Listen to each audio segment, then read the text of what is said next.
Today we are visiting the Falkecenter on Samsø Island. This is a little island off of Denmark. We took the ferry over this morning. Welcome to our show. Now we'll fly some bird and prey and some owls for you. We start in South America, and you guys from California know the little guy Esteban. He's the mafia boss from Mexico. You can see it. And then he's the smallest one. He's coming in here. Very. Oh. His talents as well, grabbing for the prey, sometimes our fingers. And then the big one, that's Lindsay.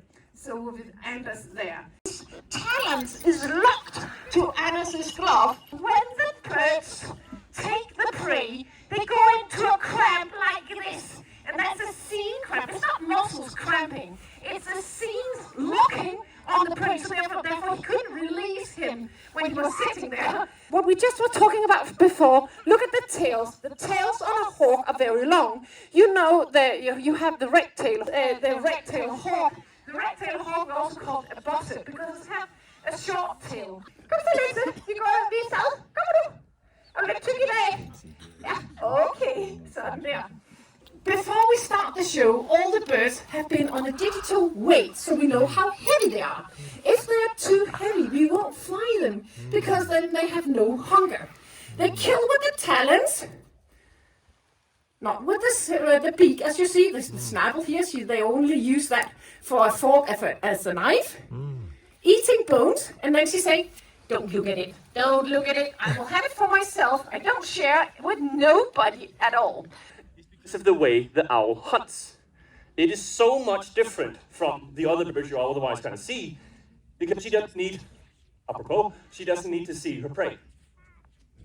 If we go to Canada or the States, like you guys, or to Germany for that matter, places where you have snow and leaves and so on, this owl can find its prey under up to 40 centimeters of snow. You need to Google what that is in inches and so on. Yeah, I'm not that good at that. But this one is, of course, from Africa, so there's not that much snow in Africa, as far as I know. But she can still find her prey underneath the sand, just by listening to it. Another thing that makes her a very, very specific kind of bird is what I hope to demonstrate now. Oh. You might get a little haircut, but that's pretty much the only warning you get that there's an owl coming. All of their, what they will do is, they will use their ears with a little bit. One is a little bit higher than the other, and so they do a little disco dance. I always imagine someone turned on some Michael Jackson with Beat It, and then they go, beat it, just beat it, beat it, beat it. There's no Michael Jackson, there's no music, and it's not a dance. They are listening to where is the sound coming from, and they're very good at it.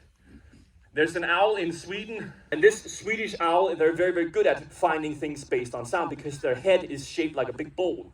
So when the sound hits their face, it goes straight into the ear, and they can... 17, 15, 22 and a half under. Okay, yeah, let's go. So they're very, very good at hunting, these guys. Det er sådan en Harry Potter-klog, vi har puttet på. Så kan de ikke se den. She can't see when things get up close. We've trained these chickens to be visible when they need to. It's very, very practical. Nej, okay, du får den. Værsgo. Der var den. Og ned med den. Numsen først. Ja, hvorfor ikke? Det var altså lige tykke bær, så vi ikke give hende en kæmpe hånd. Så skal vi op i fart. Skarpt og spidsnæb, man parterer med, river det fra hinanden bid for bid. Knogler, sener, fjer, hud og pels og det hele. Så har hun lidt en anden teknik. Og jeg synes... We'll take it off. I use it for transportation, especially when we go out hunting with our birds. It's really nice that Anders and I can go hunting together, and my bird can't see what his bird is doing. So I cover their eyes, and then I can go on a bike, a motorbike, or 3-4 wheels, and or a horse in a lady saddle in the middle. I also just have it in my car when I'm transporting my bird. Active hunting. I will simulate a hunt. It's legal to hunt here in Denmark. It is, but he's not trained for that. He thought yesterday he was trained for it because he tried to grab some crows out here, and there was 5 centimeters before he got one of the young ones. So, but he didn't. He have no kill on his conscience yet. Han ligger på 1 kilo. Op. Kom nu, Basse. Kom nu. Try to listen. You can actually hear him cutting the air compared to the owl, which is flying with no sound. His wing, in English, we also call this the long wings. Into a real order, whoop! Whoop!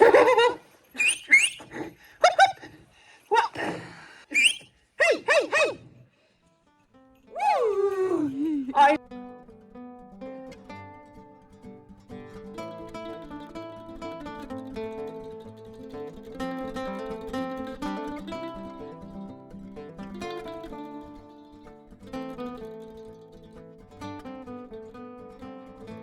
Is the world's fastest animal. When they hunt, they can reach a speed diving on the prey more than 380 kilometers per hour. Oh my They God. knock the talons and then they punch the prey so the head will fall off and die immediately. Woo! Og en op i vinden der. Whoa! In order.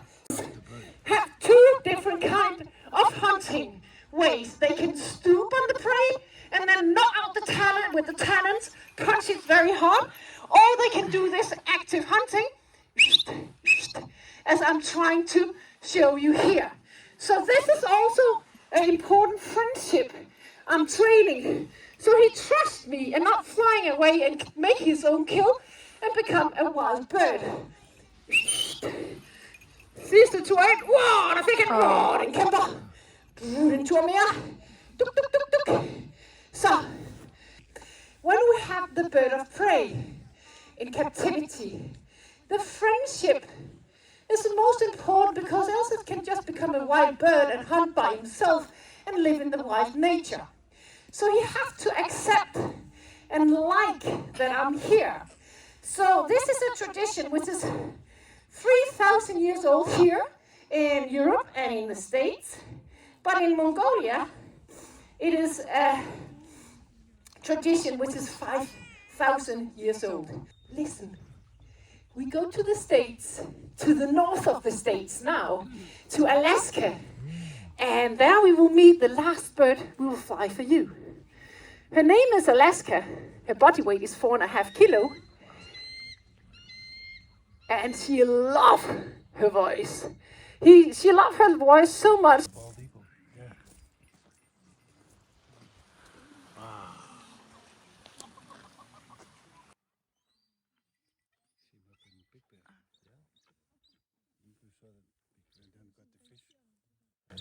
Wow.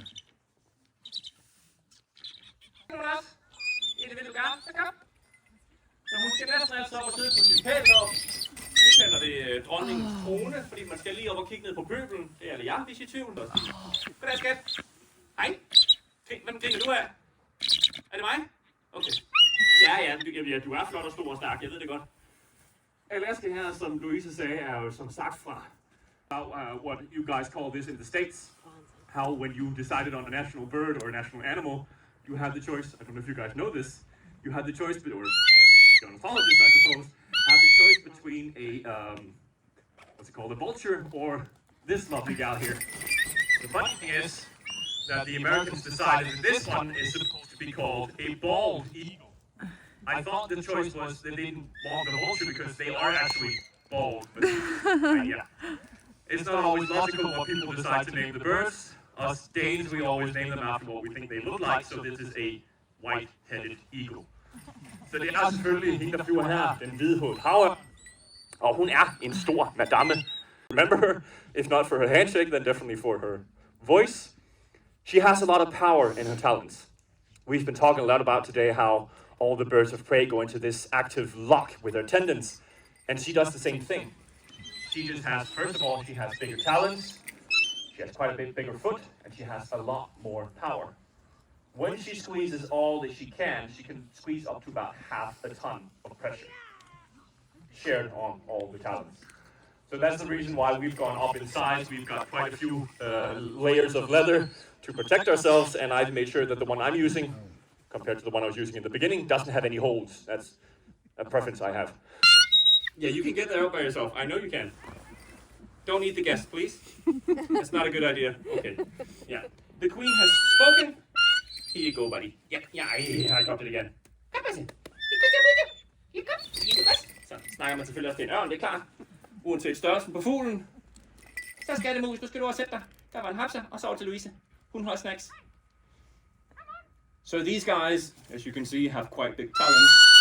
A firm grip as well. Good handshake. Thank you, my dear. Yeah. The funny thing about these guys, however, a lot of things, or a lot of people think when it's called, at least in Danish we call it a sea eagle, that these guys do a lot of fishing. And they can grab a fish right at the top of the lake or right at the top of the ocean, but actual fishing and diving, that's not so much for them, that's more the osprey doing that kind of business. Because if these guys get their pants wet, that's not such a good idea for them, because they're not that great swimmers. If they catch something quite close to the coast, they can swim a little bit. But if you guys end up finding an eagle out in the big lake, out far away from the coast, you pull a little stick out and say, want to come with me for a little boat ride? And then cross your fingers that they're not going to eat you. Because they will have a tough time swimming in. Mine forskellige kvindelige kolleger på det tidspunkt, de spurgte Anders, hvordan tør du stå med den der ørn så tæt på dig? Er du ikke? Altså hun er jo... Igen. Hvem træner hvem? Jeg træner dig. Kom tilbage. Ja. Godt. Hunden er landingsstillet. Kravler på sin falconer. Men ellers lige så stille, så begynder fjerne lægge sig. Ud i deres hverdag. Det er et stort projekt. The show is finished. We have no more birds. It's possible to hold one of them. It's cost 50 crowns and it's a donation for kids who have problems, which we are working with in a community. So thank you for visiting, and now it's possible to hold one of the birds if you like to do that. And don't touch them.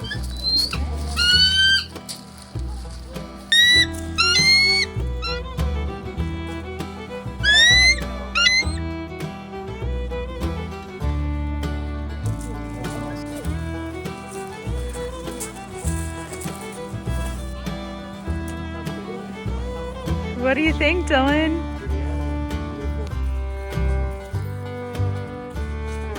This is a 3,000-year-old tradition. However, this originated in Mongolia. So we've got all these photos here, and these are the original Mongolians with their birds.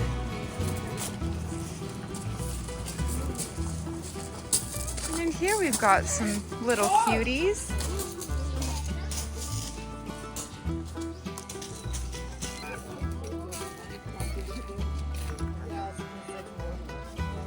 And you have opportunity to hold some of the different birds, and they just ask for a donation of 50 crowns, which is, I think it's like $7 US, and they donate the money to work with children. Okay, so now we are at the second oldest windmill in Denmark, which is Brundby. I hope I said that right.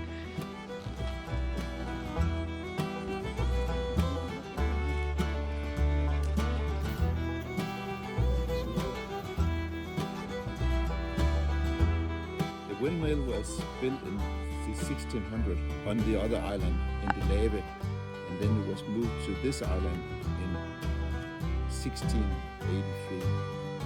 Wow. And what was it used for? Graining. Grinding grains? Yes. So cool. So they would move the windmill so that it could face whatever way the wind was blowing. We're having a little picnic that Annetta prepared by the windmill. Look at the color, man. Wow.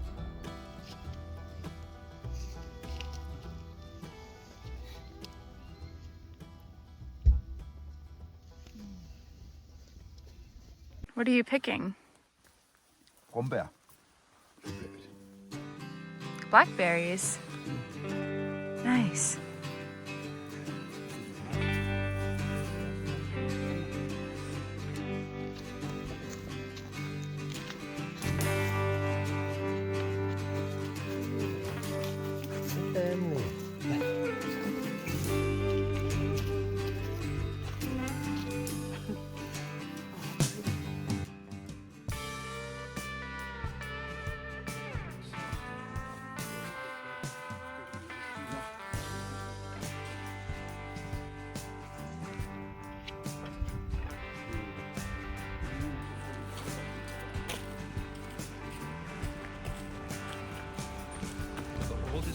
in Denmark in this town.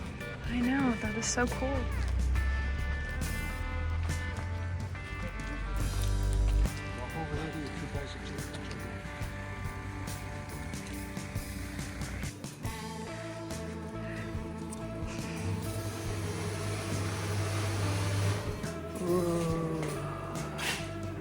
Yes.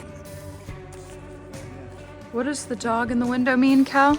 Means that in the old days when the guy was out on the ocean, that the wife would put it in the window so the lover would know the coast is clear. Come on in. And if the dogs are facing Inwards. outside, No, facing out. She's ready if it's facing husband's home. Cal! I'm gonna try putting some of those up.